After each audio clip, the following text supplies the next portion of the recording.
Esse livro não é sobre a política da época. Questões de como os franceses lutaram, quais foram as decisões papais, você não vai encontrar aqui. Também não é um livro sobre uma garota bonita nos seus belos vestidos, dançando em um dos bailes num palácio à procura de um amor. Esquece.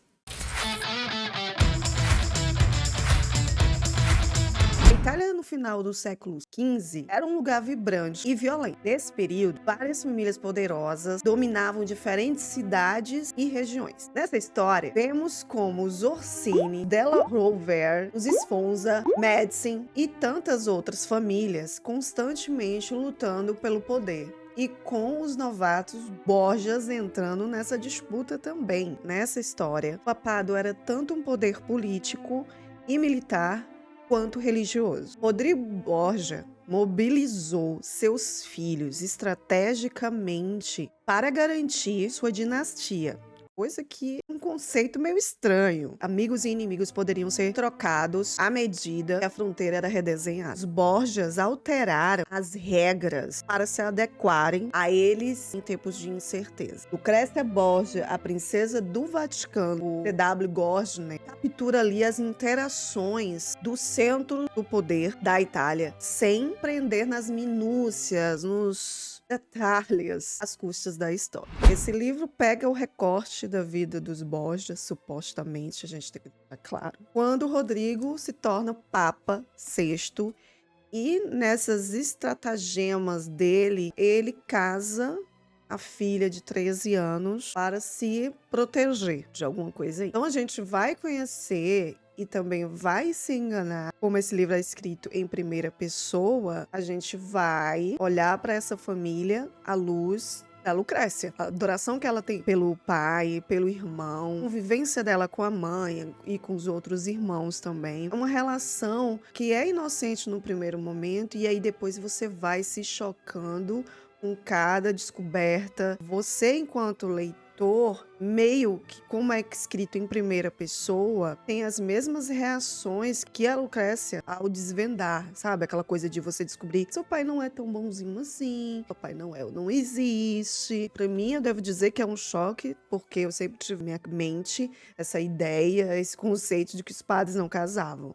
Então você chega nessa história e vê ali a furaria, vou botar assim, do Cebolinha, que o Rodrigo faz dentro daquele negócio do Vaticano. Ok, isso me assombrou muito e durante todos esses casamentos que não deu certo, essas coisas que não foram feitas, você vê uma jovem de 13 anos perder a sua inocência e perceber que tudo o que está acontecendo e que vai acontecer na sua vida é por conta das escolhas da sua família. Então essa lealdade que a princípio ela vai tentando ter durante a história vai ser provada várias vezes. Você vê uma personagem que não tá aí disposta, tipo a Imperatriz Romanov que eu li, eu adorei. Todas as mulheres que eu li da história, eu acho que a Cici e a Imperatriz tiveram uma certa liberdade do ir e vir. A Lucrécia não tem essa liberdade. Período dado ao período que ela viveu, tudo como as mulheres eram um joguete, um produto. Então, te dou minha filha, tu me dá poder. Rodrigo foi fazendo toda essa maquinação aí com os filhos. Até as atitudes mais odiosas nesse livro. No final, eu fiquei pensando que talvez esses jovens, naquele primeiro momento, foram criados daquela forma porque já vinham coisas horrorosas acontecendo, né? Então, a culpa, pra mim, de tudo é do Rodrigo. Tem aí ainda a personagem da mãe da Lucrécia,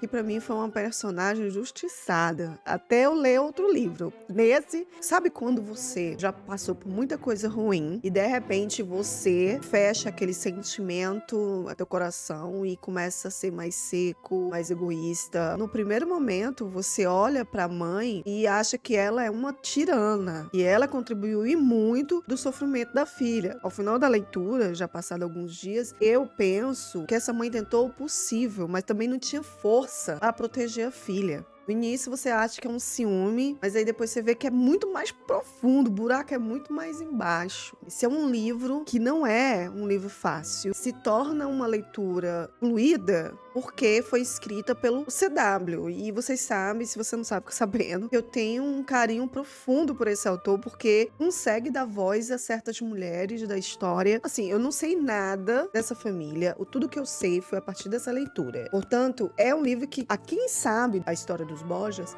talvez lesse esse livro seria uma boa. A gente consegue ter um outro olhar. Gardner me chocou de várias formas. Você torcia pela Lucrécia, você torcia para que ela tivesse um final feliz. Mas esse livro mostrou, acho que tão sem idealismo, como era ser mulher. E nesse caso, óbvio, ela tinha privilégios. Mesmo com esses privilégios, ela tinha que se submeter. Eu fiquei um pouco decepcionada no meio, porque eu achava que ela ia ser aquela que ia bater na mesa, entendeu? Quem manda aqui sou eu não vou fazer isso. Mas a lealdade e já... Sabe quando a pessoa manipula tua mente de uma tal forma? Tem famílias que conseguem fazer isso, que te moldam, e pra você sair dessa redoma é muito difícil, e ela conseguiu. Em algum momento ela deu um estralo, conseguiu sair dessa névoa que foi feita na mente dela. E o personagem que eu achei que era uma pessoa injustiçada, um mocinho, por isso que você tem que ter, olha,